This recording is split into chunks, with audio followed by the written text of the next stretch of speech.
I was saying this earlier, I was like, producing is like running into a fire and just being able to run out the other side like unharmed, I think. So everything. It's pretty magic. just like fireproof at all times. Producing to me, I guess, is it's the holistic thing, right? You see it end to end. You're one of the few people that does that, and you kind of work at every phase of developing it. Like you could develop your own ideas, you can work with directors and writers to develop ideas, you put together the crew, you figure out the finance plan, you make the financing, which kind of does the trajectory of the film. You get to be creative, you get to be strategic, you get to be micro, you get to do the macro stuff. You're one of the few people that can actually see the project as it stands now and also project into the future what it could become and then shape its journey. So that's what I find exciting, and it's challenging, but that's kind of the rewarding part of producing. I think for me it's so entrepreneurial, is that how you say that word? Because I think with every film is essentially a business in a way, and every time you finish a film, you have to create a new business or come up with a new idea. And creating a new business is about using your mind. It's about inventing. It's about creating. And when no one has necessarily done what you're trying to do before, if you're making a good film or telling a story that people want to see, so I think it's about being an entrepreneur, you know, in every kind of way. I think like I see my job as well as being the creative partner throughout that, but also kind of having that logistical and managerial head as well throughout the project, and I kind of see like writers and directors and creatives as the balloon, and then I see producers as like the weight. So there's like kind of and it's about like how far the balloon goes up, but you still kind of always need to bring it back down. So having that good balance, I think, is another part of producing. So I was always doing kind of sound design, and I started to, when I finished university, I was working in the industry as a freelance sound designer and working for a post facility before that. And we were just making short films as a hobby, and at first I was just doing the sound, and then I started to do everything else, which in terms of like organizational and kind of creative, and at the first short we did, there was 3 of us, and we were using family to play zombies essentially, and it got more and more serious. And the first time, I suppose, that I really felt like I could call myself a producer, or I thought that actually maybe this was something that I really wanted to do, was when we made a short called Infinite, which I cast George Mackay in, which was insane, because I hadn't actually graduated at that point. I'd never really spoken to an agent on the phone before, and I was kind of just pretending, really.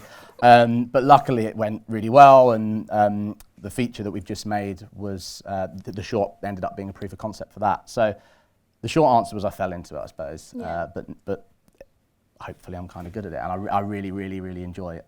I'm from a working class background, and I didn't know how to get into the industry. I was like I feel really on the outside, like I don't know that many people that work in it, so I didn't really have anyone to kind of call and say, can I come and do any shadowing or anything like that. So I found my route through education, but during the film, TV and theatre degree, I was doing writing and directing and producing, because we didn't have any money, so they would give us like a Canon 5D camera and a Rode mic, and they were like, go and make magic. And I was like, right, that's it, I need a club, let me call my friend, he's a DJ, and then I would just kind of be like hustling to get what I needed. And the stuff came out kind of all right for having no money. So I was like, oh, maybe there's actually something in this. And then when I applied for the NFTS course, I did the producing interview, and I think they just saw that I was a producer. Like they could just kind of, they could see it in me before I potentially saw it in myself. I always wanted to work in film, but similarly didn't really know a path to it. And the reason I even started was because a producer friend of mine and director friend of mine I work with wanted me to help them make a short, and then I read the script and I was like, oh, this is terrible, let's not do this. And they pushed me to join them, and that was great. Like it was an amazing experience, and I kind of then started to kind of produce at the same time, and then learnt by doing, really. And then I was fortunate enough to kind of do a couple of schemes. There's a couple of really good ones. Just FYI for docs, there's the Sheffield DocFest Future Producer School for first-time features, and then the BFI Network Insight Producers Program for first-time features fiction. And I think those kind of schemes helped me kind of maybe learn the stuff maybe you would learn in film school I didn't otherwise get. I think for me, you have to vibe as people for it to make sense to kind of go on that journey together, because some like features can take 7 years to get made. And that's a long time. Someone said it's a long time to spend with someone if you don't like them very much. And I was like, do you know, that's mad, because actually I should be thinking about this properly. Do you know what I mean? So that's one thing. I think for me, the work that I'm interested in, it can be different genres. I have a really wide taste in terms of comedy, drama, horror, thriller, but it has to kind of connect to me as a person. So whether or not that's being from a working class background or being of mixed heritage, or I've been a carer since a very young age for my mum and my sister. So stories about disability and neurodivergency, I'm really interested in supporting filmmakers from those backgrounds. And then also kind of like queer stories. And so I think all of those things together, if it's something that relates to that and I can connect with it as a person, then I will do my best work. For me, what I look for is that authenticity, definitely for me. I think I want to work with someone who feels like they're not necessarily telling their story, but they're telling a story that almost it's like a skin that needs to be shed. That they've not got, as writer-director, 10 projects that they don't care which one goes first. It's, I have to tell this story and I can't wait to get it out there and talk about it and engage with people. And so I think for me, it's about either that and then also just changing perspectives, turning stereotypes on their head, as you said, and just anything that has something to say, frankly. I think I don't just want to make film to entertain people. In terms of finding, I guess, for me, directors kind of are in the orbit that I'm currently in, writers not so much. So writers, I'm actively looking to find them, and that's like, a lot of it is like, I think broadly it's defined as like very active, passive, or like super passive. Like when I'm active, I'm like looking at shorts, looking for talent, like reading scripts, making like a notebook of people I think would be good for certain kind of projects.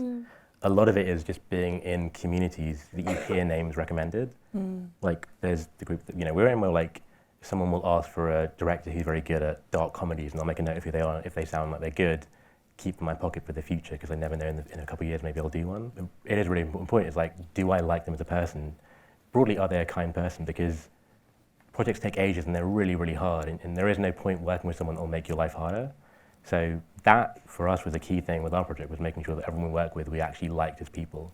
I actually mostly, if I like an email, I'll always ask for a coffee to then get a vibe on how we work in person, because I think reading energy is super important.